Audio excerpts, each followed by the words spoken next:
Connected भी कृषि से। आज हम उसी की चर्चा करते हैं। तो आइए हम बात करते हैं हिस्ट्री में। हम शुरू से जो सबसे पहली जो सभ्यता थी उस पे हम बात करेंगे। वो सभ्यता थी हड़प्पा सभ्यता। कौन सी सभ्यता? हड़प्पा सभ्यता। और हड़प्पा सभ्यता को ही हम कहते थे सिंधु घाटी की सभ्यता। कौन सी सभ्यता कहते थे? सिंधु घाटी की सभ्यता। आखिर इनको सिंधु घाटी की सभ्यता क्यों कहा जाता है? हड़प्पा की सभ्यता क्यों कहा जाता है? सिंधु घाटी की सभ्यता इसलिए कहा जाता है कि हड़प्पा सभ्यता में या सिंधु घाटी की सभ्यता में, सिंधु घाटी की सभ्यता इसलिए कहा जाता है क्योंकि सिंधु नदी के आसपास ये सभ्यता बसा हुआ था, इसलिए इसको सिंधु घाटी की सभ्यता कहा जाता है। और हड़प्पा सभ्यता इसका इसलिए नाम पड़ा कि सबसे पहला खुदाई हड़प्पा का हुआ था, इसलिए इसको हड़प्पा की सभ्यता कहते हैं। तो अब हम देखेंगे कि हड़प्पा सभ्यता का जो हड़प्पा सभ्यता कितना फैला हुआ था। तो हमने हड़प्पा सभ्यता जो है आपको इसका जो पूर्वी पार्ट कहते हैं आलमगीरपुर, कहाँ पे है? उत्तर प्रदेश में। और पश्चिमी पार्ट सुत्ता बेल्ट रोड जो आपको अफगानिस्तान में आता है। और साउथ दक्षिण वाला पार्ट जो है महाराष्ट्र में दैमाबाद। और उत्तरी जो है मांदा जो आपको जम्मू एंड कश्मीर के मांदा। तो इतने पार्ट में फैला हुआ था हड़प्पा सभ्यता। तो इसी हड़प्पा सभ्यता के हम तमाम गतिविधियों का अध्ययन करेंगे।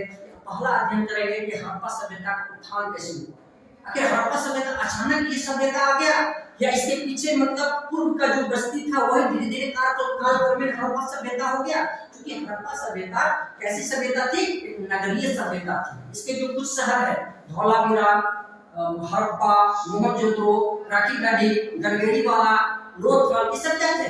एक डेवलप्ड शहर थे और जिसके कारण इसको एक शहरी सभ्यता कहा जाता है। तो इसी सभ्यता को हम देखेंगे इसका उत्थान कैसे हुआ। फिर हम इस सभ्यता के बारे में जब अध्ययन करेंगे तो इसके अध्ययन करेंगे कि राजनीतिक जो पॉलिटिकल सिस्टम था वो कैसा था।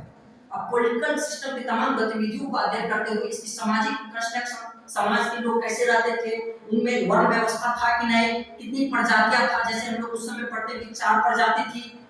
फिर वर्ण व्यवस्था था, आज भी वर्ण व्यवस्था है, उस समय भी वर्ण व्यवस्था है। जाति व्यवस्था का क्या व्यवस्था था उस समय, वर्तमान में क्या है, उसको हम को रिलेटेड करके वर्तमान समय तक पढ़ेंगे। फिर उसका धर्म, और वर्तमान समय में धर्म अभी काफी पॉपुलर है। और उस समय में भी धर्म देखेंगे कि जिस समय उस समय में क्या शिव का पूजा होता था कि नहीं। अगर उस समय शिव का पूजा होता था तो आज भी हम शिव का पूजा करते हैं, तो वहां से हम को रिलेटेड करेंगे और पढ़ने का काम करेंगे। फिर उसी प्रकार से आर्थिक इकोनॉमी, आज भी इकोनॉमी वर्तमान समय में काफी प्रासंगिक है, उस समय में भी काफी प्रासंगिक रहा होगा। आज हम लोग विदेशों से व्यापार करते हैं, उस समय में भी व्यापार होता होगा। निश्चित रूप से हड़प्पा सभ्यता जो है मेसोपोटामिया से इसका वाणिज्य व्यापार का काम चलता था, निश्चित रूप से आर्थिक गतिविधि का काम हुआ करता था। तो हम फिर अंत में देखेंगे कि हड़प्पा सभ्यता का पतन कैसे हुआ। उसके पतन देखेंगे। बहुत सारे इतिहासकार कहते हैं इनके पतन के पीछे कारण है बाढ़ आ गया। बहुत सारे विद्वान कहते हैं कि प्लेट विवर्तनिक विक्षोभ के कारण। बहुत सारे लोग कहते हैं कि आग लग गया जिसके कारण मतलब हड़प्पा सभ्यता का पतन हो गया। इन तमाम गतिविधियों का हम अध्ययन करेंगे और यह देखेंगे कि यह सभ्यता किस समय का है। यह सभ्यता वर्तमान समय में हम जब ईसा मसीह के जन्म से पूर्व यानी 2500 बीसी, और वैसे कार्बन 14 पद्धति के अनुसार 2350 से लेकर 1750 ईसा पूर्व की कहानी है, वो कहानी पढ़ेंगे और पढ़ते पढ़ते यहाँ तक। ठीक है।